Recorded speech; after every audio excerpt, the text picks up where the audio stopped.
Hey, this is a short but very important lecture. Data science and machine learning, time series included, can be performed in many programming languages. We have chosen Python for several reasons, all of which we will explore in the next lesson. Now, in order to continue with the course, you will need to install Anaconda, Python 3, Jupyter Notebook, and the relevant packages. In this section, we will show you how to do that, and we will help you learn about the environment in which we will code. Even if you already have Anaconda, Python 3, and Jupyter installed, this is where we will show you how to install the relevant packages. So should you need just the last part, please refer to the last lecture of the section. If you have any technical problems during this section, don't hesitate to ask for our assistance in the Q&A section. Good luck, and thanks for watching. Python and R are probably the two most widely used languages in data science. This course uses Python, and now we will see why.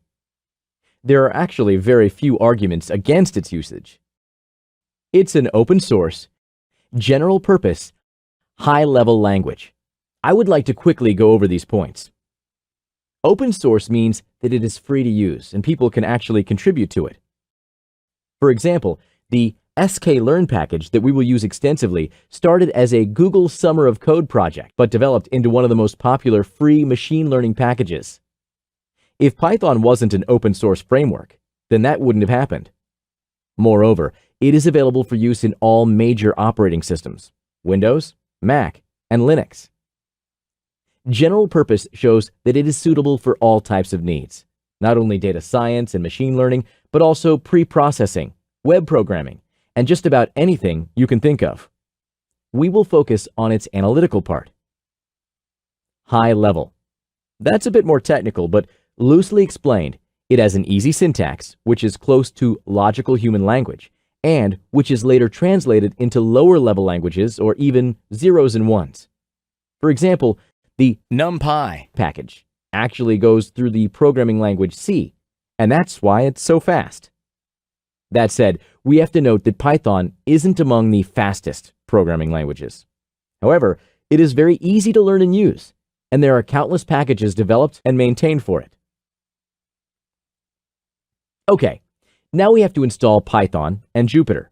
But why isn't there just one software application called Python that you can install on your computer that is automatically updated and that runs everything smoothly? Well, Python is a programming language. It can allow you to communicate with the computer. To do that, you'll need the help of a specific software or an application, namely the Jupyter Notebook app, which is more often called Jupyter, can help us do all that.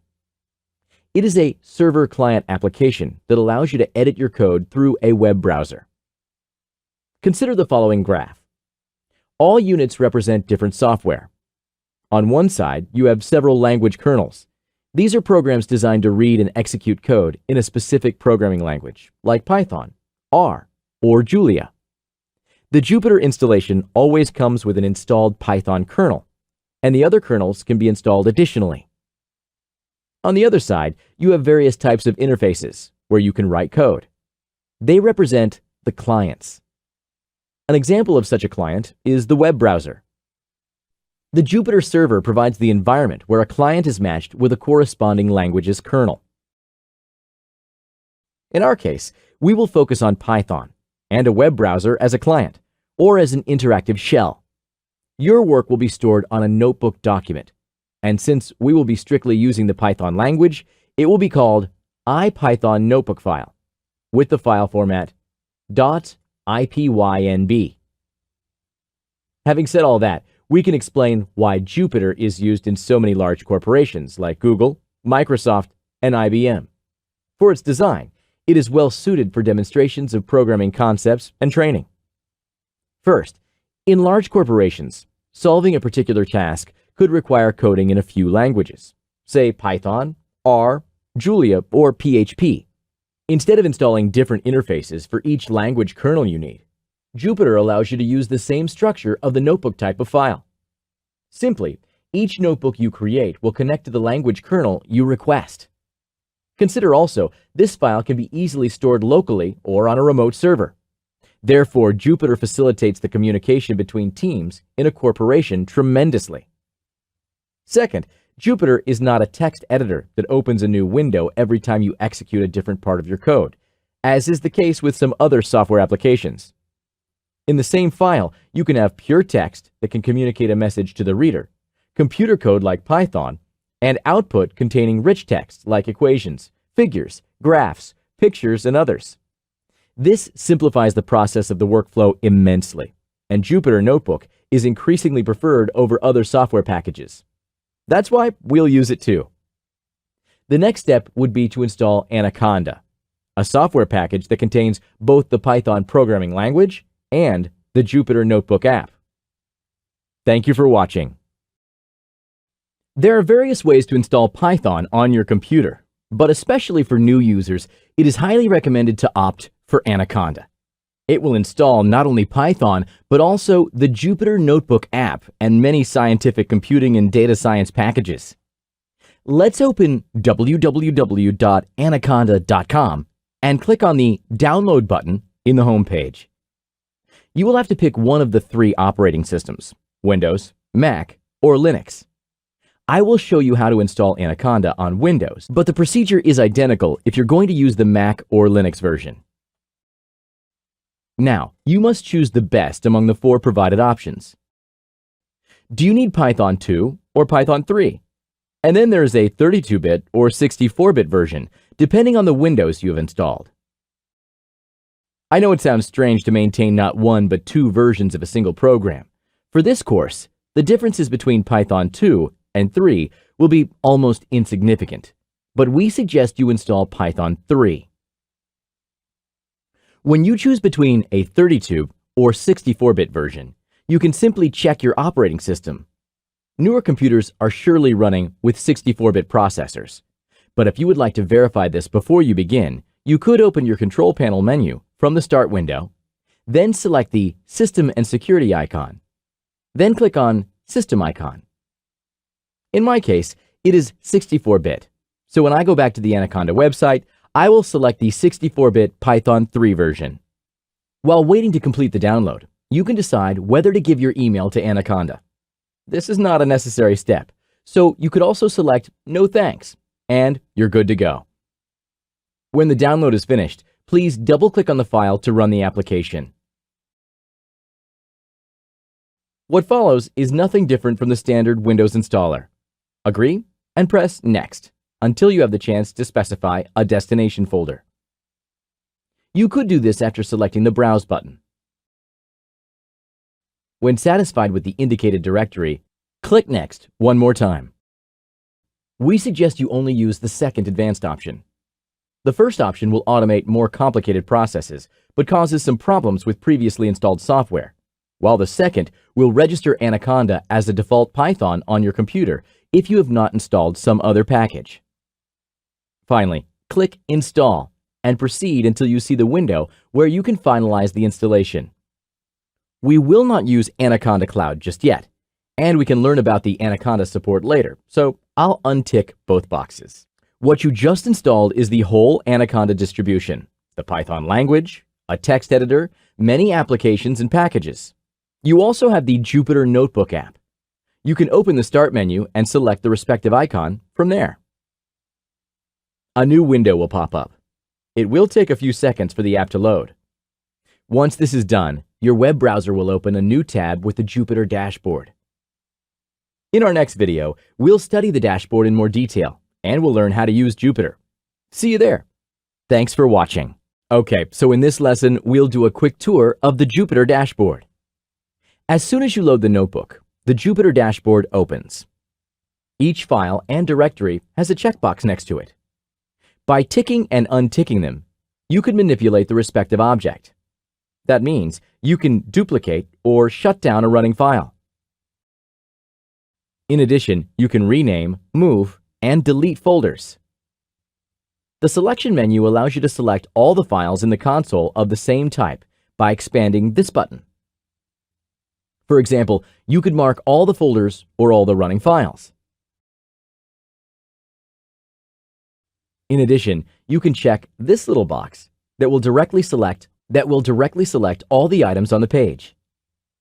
The logic regarding the directory's management is the same as the one of an operating system. Files can be grouped into folders, and folders can contain other folders.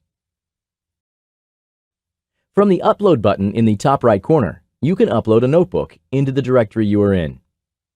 The standard Explorer box opens, and when you select a file, you can click on Open, and it will immediately appear in your directory. Finally, you can expand the New button. From the list that falls, you will most likely need to create a new text file, a new folder, or a new notebook file. A notebook file can contain code in any of the languages in your Notebooks section. When you create a new Python notebook file, it will be recorded in the IPython notebook format, .ipynb for brief.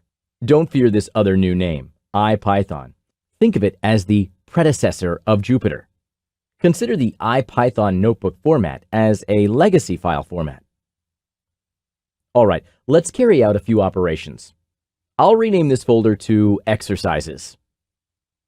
Okay, done. Now I will create a new IPython notebook file by expanding the New button and selecting one of the two Python formats I have here. Let's use the default Python format. The browser immediately opens a new tab for me. This is the interactive shell we mentioned earlier. Here, you will write your code and see its output. More on that in our next lecture. Thank you for watching. Okay, great. Now that we know more about the dashboard, we're ready to examine the shell and see how we can code in Jupyter. The field you see here is called a cell. You can access a cell by pressing Enter. Once you've done that, you'll be able to see the cursor, so you can start typing code. The gray box is called Input Field. I will put a short code that says X is a list composed of 4 numbers, 1, 2, 3, and 4. After that, I can ask the computer to print this list for me by typing X. I can execute these commands in 2 ways. The first one is to hold Control and then press Enter. By doing this, the machine will execute the code in the cell, and I will stay there, meaning I will not have created or selected another cell. Observe that an output field with the same number as the input field appeared. Input and output fields of the same number are grouped together. The output represents the machine's response to your commands, provided in the corresponding input, and the respective field cannot be modified. The second option allows for a more fluid code writing.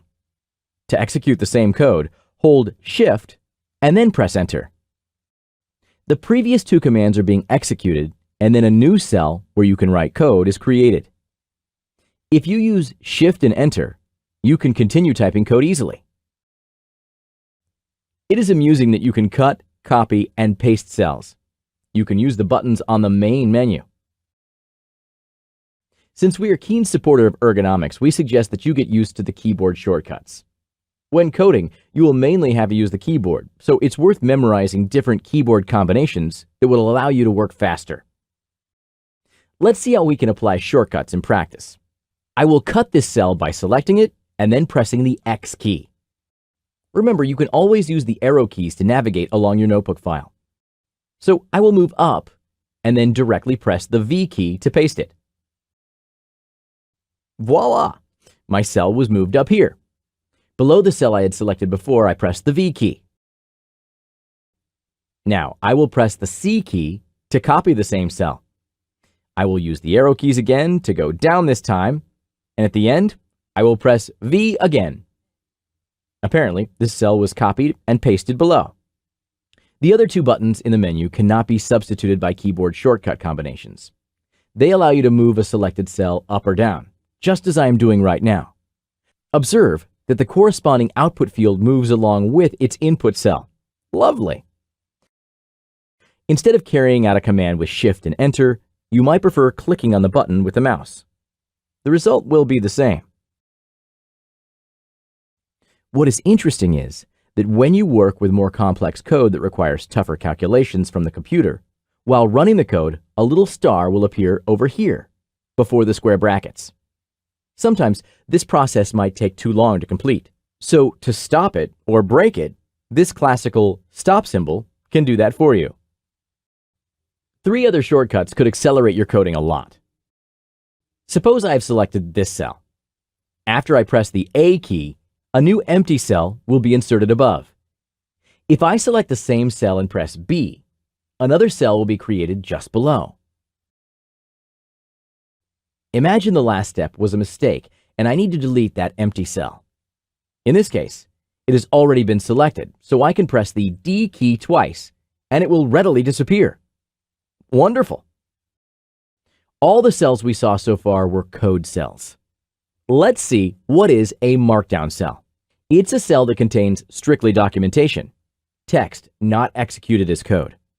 It will contain some message that you would like to leave to the reader of the file. To convert a selected cell into a markdown cell, you should either expand this list and opt for Markdown, or simply press the M button. Press Enter to access the cell and type some text. When I run this cell, the output will be a simple statement. Now, if you want to turn a markdown cell back into a code cell, select it and opt for Code from this drop-down menu, or press the Y key. To conclude, there are 2 advantages of using Jupyter. First, when your code becomes longer, markdown cells turn out to be useful, as they allow you to leave comments and explain the solution you've created. This is why practitioners love to use them. The other benefit of using this app is that you can select and execute whichever cell you want to. You need not run all the previous cells to run a particular cell. This allows for solving a problem in pieces and saves a lot of computation time. This was a long but indispensable lesson. Thank you so much for watching. Finally, let's look at the libraries we will use in this course. The good thing about Anaconda is that many libraries, among which NumPy, SciPy, and Pandas, come automatically with it. That's a strong plus of Anaconda. You don't have to install the main packages separately as you might have to do if you were to use some other software for programming in Python. Apart from the automatically included packages, we will also take advantage of stats models and Arch for modeling, and matplotlib and Seaborn for plots. Let's see how we can install them on our own. Actually, that's a useful programming skill to have. The quickest way to install a package is by opening your Start menu and searching for the Anaconda prompt. To install stats models, please type pip install stats models in the following way. Pip, per se, means either pip install packages or pip installs Python. Strange, but true. Now press Enter. When the operation is done, you will be set up for the whole course. This is one of the quickest and easiest ways to install modules and packages on your computer in general. In the exercises after the lesson, you'll be asked to install matplotlib, Seaborn, and Arch on your own, so don't skip it. Thanks for watching.